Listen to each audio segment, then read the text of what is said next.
ಒಂದೊಂದು ಪ್ರಕರಣ ನೋಡ್ತಾ ಹೋಗೋದಾದ್ರೆ ಮೇನ್ಲಿ ನೆನ್ನೆ ಆಗಿರೋದು. ಸೊ ನಾನು ಅಬ್ಸರ್ವ್ ಮಾಡಿದ್ದು ಏನಂದ್ರೆ ಸಾಕಷ್ಟು ಜನ IPL ಅಂದ್ರೆ ಎಷ್ಟು ಇಂಟ್ರೆಸ್ಟ್ ಅಲ್ಲಿ ನೋಡ್ತಾರೆ ಅನ್ನೋದು ಎಲ್ರಿಗೂ ಗೊತ್ತೇ ಇದೆ. ನಿನ್ನೆ ಮ್ಯಾಚ್ ಕೂಡ ಒಂದು 6ನೇ ತಾರೀಕು ನಡೆದಿರುವಂತಹ ಮ್ಯಾಚು ರಿಸಲ್ಟ್ ಬಂದಿಲ್ಲ, ಮಳೆ ಕಾರಣಕ್ಕೆ ರದ್ದಾಗಿದೆ. ಮತ್ತೆ ಇನ್ನೊಂದು ಕೂಡ ಮಧುರೈಲಿ ಒಂದು ಇನ್ಸಿಡೆಂಟ್ ಆಗಿರೋದು. ಏನಂದ್ರೆ ಇಷ್ಟು ವರ್ಷದಿಂದ ಇದ್ದಿದ್ದು 2020ರಲ್ಲಿ ಆಗಿರೋ ಇನ್ಸಿಡೆಂಟಿಗೆ ನಿನ್ನೆ 9 ಜನ ಪೊಲೀಸರಿಗೆ ಗಲ್ ಶಿಕ್ಷೆ ಆಗಿದೆ. ಸೊ ಇದೆಲ್ಲ ನಿನ್ನೆನೆ ನಡೆದಿರೋದು. ಏನು ಹೇಳ್ತೀರಾ ಇದ್ರ ಬಗ್ಗೆ? ನೋಡಿ, ಸಾಕಷ್ಟು ಬಾರಿ ಹೇಳಿದೆ, ಈ ವರ್ಷಕ್ಕೆ 6, 15, 24 ಅನ್ನೋದು ಬಹಳಷ್ಟು ಡೇಂಜರ್ ನಂಬರು. 6 ಅನ್ನೋದು ಎಲ್ಲೆಲ್ಲಿ ಪಾಸ್ ಆಗಿರುತ್ತೋ ಅಲ್ಲೆಲ್ಲ ಕೂಡ ವೆಹಿಕಲ್ ನಂಬರ್ ಆಗಿರ್ಬೋದು, ಅಕೌಂಟ್ ನಂಬರ್ ಆಗಿರ್ಬೋದು, ಅವರ ಪಿನ್ ನಂಬರ್ ಆಗಿರ್ಬೋದು, ಅಥವಾ ಅವರ ಮನೆ ನಂಬರ್ ಆಗಿರ್ಬೋದು, ಅವರ ಬರ್ತ್ ನಂಬರ್ ಕೂಡ ಆಗಿರ್ಬೋದು. ಇದೆಲ್ಲವೂ ಕೂಡ ಏನಾಗುತ್ತೆ, ಈ ವರ್ಷಕ್ಕೆ ನೆಗೆಟಿವ್ ಡೇಂಜರ್ ಅಂತ ಬಂದಾಗ ಸಾಕಷ್ಟು ಮಾಹಿತಿಗಳನ್ನ ನಾನು ಉದಾಹರಣೆಗಳನ್ನ ಕೊಡ್ತಾ ಹೋಗ್ತೀನಿ ಏನೇನಾಗಿದೆ ಅಂತ. ನೋಡಿ, ಆ ಡೇಟಲ್ಲಿ ಇಂಥವ್ರಿಗೆ ಹಿಂಗಾದಾಗ ನಾವು ನೀವೆಲ್ಲ ಅನ್ಕೋಬೇಕು, ನಮ್ಮದು ಇದೇ ಡೇಟು, ನಮ್ಮದು ಇದೇ ನಂಬರು, ನಮ್ಮ ಮೊಬೈಲ್ ನಂಬರ್ 6ರಲ್ಲಿ ಎಂಡ್ ಆಗಿದೆ, 666 ಬರುತ್ತೆ, ಈ ರೀತಿ ಅಂದ್ಕೊಳ್ತಾ ಹೋಗಿ. ನೋಡಿ, ನಿನ್ನೆ ಮೊದಲಿಗೆ ಮ್ಯಾಚ್ ಅಂತ ಬಂದಾಗ ನಿನ್ನೆ ಮ್ಯಾಚು KKR ಮತ್ತು ಪಂಜಾಬ್ ಮ್ಯಾಚು ರದ್ದಾಗಿದೆ. ಏನಕ್ಕಪ್ಪ ಅಂತಂದರೆ ನಿನ್ನೆ 6 and 2 ಕಾಂಬಿನೇಷನ್. ಈ 6 and 2 ಕಾಂಬಿನೇಷನಲ್ಲಿ ಮಳೆ ಬರೋ ಸಾಧ್ಯತೆ ಅತಿ ಹೆಚ್ಚಾಗುತ್ತೆ, ಈ ಡೇಟಲ್ಲಿ ಏನಾದರೂ ಕೆಟ್ಟದಾಗುತ್ತೆ ಅಂತ ಹೇಳಿದೆ. ಅದೇ ರೀತಿ ನಿನ್ನೆ ಮ್ಯಾಚು ರದ್ದಾಗಿದೆ.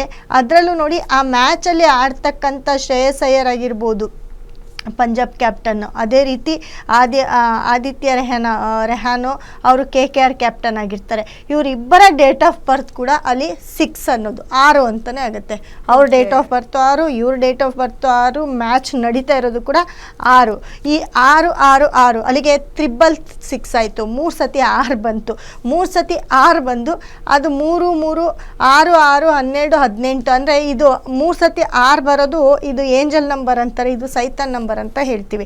ಸೊ ಈ 3 ಸತಿ 6 ಎಲ್ಲಿ ಪಾಸ್ ಆಯಿತೋ ಅಲ್ಲಿ ಹೆವಿ ನೆಗೆಟಿವ್.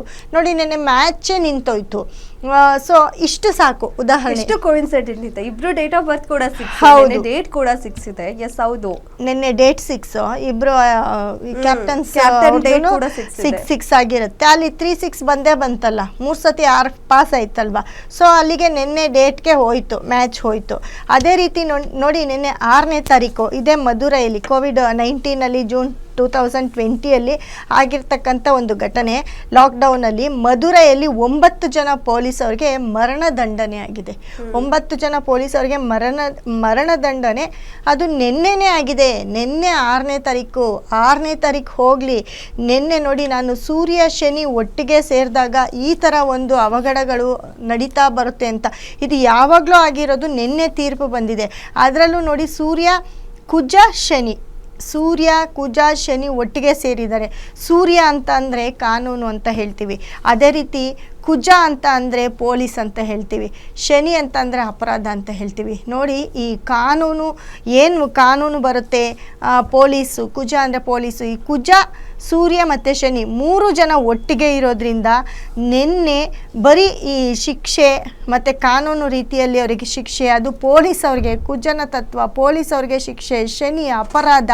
ನೋಡಿ, ಏನು ಎಮ್ ಅನ್ನೋದು ಮಧುರೆ ಅನ್ನೋದು ಸಿಂಹರಾಶಿ. ನಾನು ಹೇಳ್ತಾ ಬಂದೆ, ಸಿಂಹರಾಶಿಯವ್ರಿಗೆ ಟೈಮ್ ಚೆನ್ನಾಗಿಲ್ಲ. ಸಾಕಷ್ಟು ಬಾರಿ ಹೇಳ್ತಾ ಬಂದಿದ್ದೀನಿ. ಅಷ್ಟಮದಲ್ಲಿ ಶನಿ ಸೂರ್ಯ ಒಟ್ಟಿಗೆ ಸೇರಿದ್ದಾರೆ. ರಾಶಿಯಾಧಿಪತಿ ಸೂರ್ಯ ಶನಿ ಜೊತೆ ಅಷ್ಟಮದಲ್ಲಿ ಸೇರಿರೋದ್ರಿಂದ, ಅದರಲ್ಲೂ ಕುಜ ಕೂಡ ಸಿಂಹರಾಶಿಯಲ್ಲಿ 3 ಜನ ಒಟ್ಟಿಗೆ ಆಗಿದ್ದಾರೆ. ಇನ್ನು ಇಲ್ದಿದ್ದು ಕಣ್ಣೀರಲ್ಲಿ ಕೈ ತೊಳಿಬೇಕಾಗತ್ತೆ ಸಿಂಹರಾಶಿಯವರು ಯಾರೇ ಆಗಲಿ. ಖಂಡಿತ ಹೇಳ್ತೀನಿ, ನೆನ್ಪಿಟ್ಕೊಳ್ಳಿ, ನಿಮ್ಮ ಟೈಮು ಬಹಳಷ್ಟು ಕೆಟ್ಟಿದೆ. ಬಹಳಷ್ಟು ಅಂದರೆ ಹಂಗಿಂಗಲ್ಲ, ಇದು ಸ್ಮಾಲ್ ಇನ್ಸಿಡೆಂಟು. ನಾನು ನಿಮ್ಗೆ ಹೇಳ್ತಾ ಇರೋದು, ಮಧುರೆ ಅಂತ ಅಂದರೆ ಸಿಂಹರಾಶಿ ಬರುತ್ತೆ. ಸಿಂಹರಾಶಿಯಲ್ಲಿ ಆ ಮಧುರೆ ಅಂತ ಬರೋವಂಥ ಒಂದು ಊರಲ್ಲಿ ಯಾವಾಗೋ ನಡೆದಿರೋದು. ನಿನ್ನೆ ಡೇಟಿಗೆ ಇದೇ ಪೊಲೀಸ್ ಅವರಿಗೆ ಶಿಕ್ಷೆ ಆಗಿದೆ, ಮರಣದಂಡನೆ ಶಿಕ್ಷೆ ಆಗಿದೆ ಅಂದರೆ ಸಾಮಾನ್ಯ ಮಾತಲ್ಲ.